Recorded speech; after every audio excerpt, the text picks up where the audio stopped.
Колкави се цените на становите за комерцијална продажба и деловните простори, какви се можностите за купување, но и како тече изградбата на над 850 социјални станови низ целата држава, дознаваме во разговорот со директорот на Акционерското друштво за изградба и стопанисување со стамбени деловен простор, Кристијан Трајковски. Добро утро и добре дојдовте во Македонија на утро. Добро утро, благодарам на поканата, поздрав до сите гледачи и се надам дека ќе имаме интересни разговор во делот на сите оние прашања што ги интересираат гледачите. Актуелна тема и сигурна сум дека сите прашања на кои што ќе одговориме денес ќе побудат интерес кај нашите граѓани. Мораме на самиот почеток да се употребиме, односно да почнеме со статистика која што вели дека цените на новите станови експлодираа во вистинска смисла на зборот, па сега просечен стан во главниот град, во пешојкиот центар на градот се продава по цена од 1600 до 1800 евра, па дури и повеќе. Зошто е ваква состојбата? Состојбата пред се должи на пораст на цените на сите градежни материјали. Во изминатиот период, во период од неколку месеци уназад, имаме енормно растање на сите цени, посебно на железото, да кажеме горивата, сме сведоци деновиве и така натаму и така натаму. Значи сите градежни материјали по некоја си линија порасна во енормно високи цени. По таа причина, што растат градежните материјали, нормално да растат и цените на изградениот стамбен квадрат. Меѓутоа, многу често го поставуваат прашањето граѓаните зошто растат цените и на становите кои што се претходно изградени. Може би оправдано е високи да бидат цените на новите становите што се во градот. Веројатно тоа се должи на приватните компании кои што сакаат на некој начин можеби да профитираат од целата таа работа. Меѓутоа сепак тие најдобро знаат зашто се покачени цените и зашто ги покачуваат останатите цени кои што се веќе изградени. Вие работите со изградба на станови за комерцијална продажба или објекти за стамбено домување, но исто така и со деловни објекти. И вака, за да дадеме еден вовет, би сакала да ве прашам која е вашата стратегија во делот на вашето работење? Во изминатите години било регулатор на пазарот во однос на цените на становите. Во изминатата година имавме и пред таа година понудивме станови во Реонскиот центар аеродром, во делот на Лисич и така натаму, каде што становите беа навистина поевтини од сите оние станови кои што се нудеа на пазарот од страна на приватните компании. Само за пример, значи во Лисич двете згради беа продадени околу 900 евра квадрат. И тие се продадоа можеби на прв оглас во износ од 90%. Значи на самиот прв оглас каде што се продаваат нашите станови на лицитација, тие беа продадени во 90% од вкупниот број на становите. Значи АДСДП и понатаму ќе биде регулатор на пазарот. Во наредниот период АДСДП ќе искочи со една голема понуда од околу 150 станови.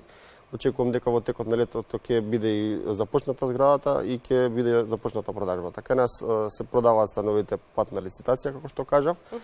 Мислам дека ќе има атрактивна локација во центар. Цената од ориентационо од 1400 евра планираме да се продава на лицитација па нагоре. Така да АДСДП во периодов ќе искочи со нова понуда која што ќе биде на една убава и квалитетна локација. Да, и за да бидете во вистинска смисла на зборот регулатор на пазарот на недвижности, всушност треба многу повеќе да градите стамбени објекти. Работиме на тоа. Веќе од наредната година се надевам дека оние локации кои што ги работиме интензивно ќе се расчистат и во тој момент кога ќе се расчистат ќе започнеме со процесот на проектирање, набавка за избор на изведувач и така натаму. Се работи за станови од околу 50.000 квадрати во нето површина, кој што АДСДП интензивно работи во изминативе година и пол. Дали говориме за изградба на станови само во главниот град или и другите градови? Да, имаме комерцијални згради две кои што се планирани во нашата годишна програма. Тоа е во Битола, имаме една или две ламели кои што ќе се градат исто така комерцијални и во Охрид имаме уште две локации кои што очекувам дали оваа или наредната година да почнеме да ги градиме. И сега да поразговараме малку и за условите за купување. Кои се условите кои што им ги нудите на граѓаните покрај, еве рековте, поволните цени, кои се другите можности? Нема кредитирање, меѓутоа соработка со банките кои што нудат соодветни услови за граѓаните. Значи становите, како што кажав претходно, се продаваат на лицитација. Така. Откако ќе заврши лицитацијата, лицата им добиваат преддоговор за добиениот стан кој што го излицитирале. Во тој аспект лицата имаат можност да платат со сопствени средства, учество или да платат евентуално преку кредитирање. Во моментов АДСДП не врши кредитирање на становите, тоа го прават комерцијалните банки. Така да сите лица кои што купуваат станови најчесто одат во комерцијалните банки и подигаат кредит за откуп на истиот стан. Уште една информација која што вели дека во Македонија има 307.000 празни станови, а само за 2 години биле завршени над 10.000 станови во изградба, што значи и оние станови кои што ги купуваат граѓаните не ги користат активно за живење, но сепак ги имаат и ги купуваат. Веројатно стамбениот фонд, инвестицијата во стан представува можеби сигурна инвестиција за вложување на парите. Во тој аспект претпоставувам дека граѓаните и се осудуваат на таков чекор. Значи во моментот кога ќе ги затворат одредени средства во дел на стан, тоа е сигурна инвестиција. Во тој аспект веројатно и голем дел на луѓето се осудуваат да купат стан за да ги на некој начин заштитат своите средства, пари, заштити и така натаму. Иако јас како економист тоа не го оправдувам. Подобре луѓето да инвестираат во некој бизнис, во некоја си работа која што ќе генерира понатаму профит. Меѓутоа, сепак, нашите луѓе сограѓани сметаат дека тоа најисплатлива инвестиција и точно, да, најсигурна инвестиција може би да вложите во стан и да ги чувате средствата на безбедно. Голем дел од становите кои што порано беа државна сопственост, граѓаните си ги откупија и сега се нивни приватни станови, меѓутоа се уште има некои станови кои што се неоткупени. Каква е состојбата со овие станови граѓаните кои живеат во нив? Да, има станови со кои што стопанисува акционерското друштво, кои што не се откупени. Во 2011 година се донесе една измена на законот за домување, каде што се дозволи сите лица кои што имаат добиено решение уредно станарско право на тие станови да може да ги откупат. Така. Дел од лицата во тој момент не поднале барање за откуп на становите пред Министерството на транспорт и врски и од таа причина ние иницииравме измена на законот заедно со Министерството на транспорт и врски за да се дозволи повторен откуп на тие станови. Се работи за станови кои што се постари по 20, 30, 40 години, можеби и повеќе. И сакаме на лицата кои што ги користат суредна документација да има возможиме повторен откуп по некои повластени цени.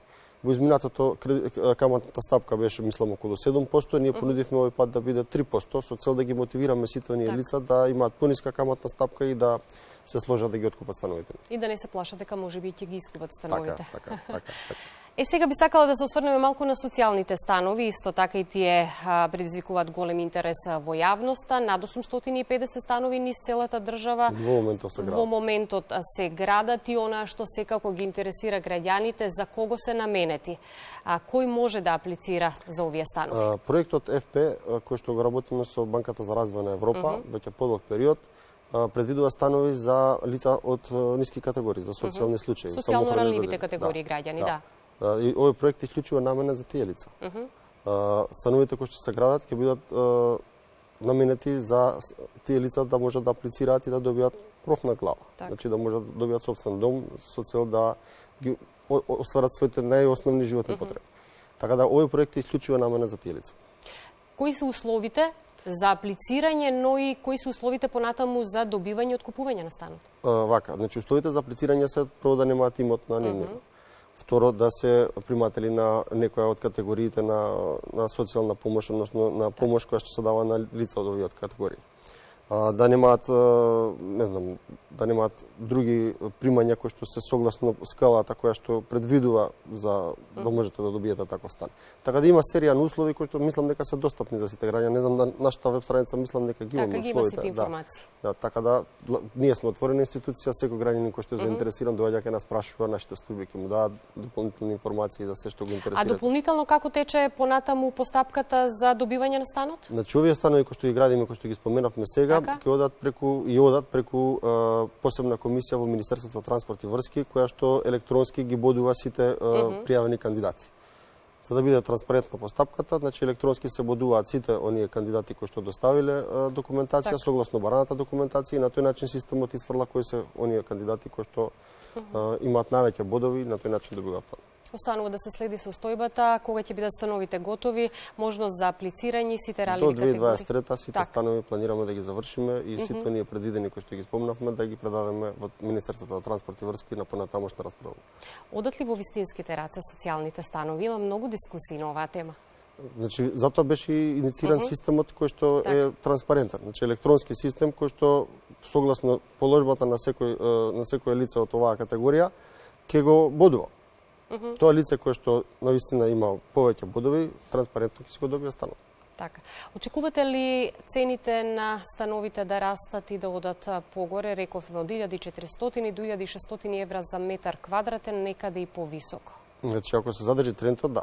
Меѓутоа, мислам дека мора да има некој период на стабилизација, така да за извесен период, од некои 6-7 месеци, очекувам дека може би ќе се стабилизираат цените на станови.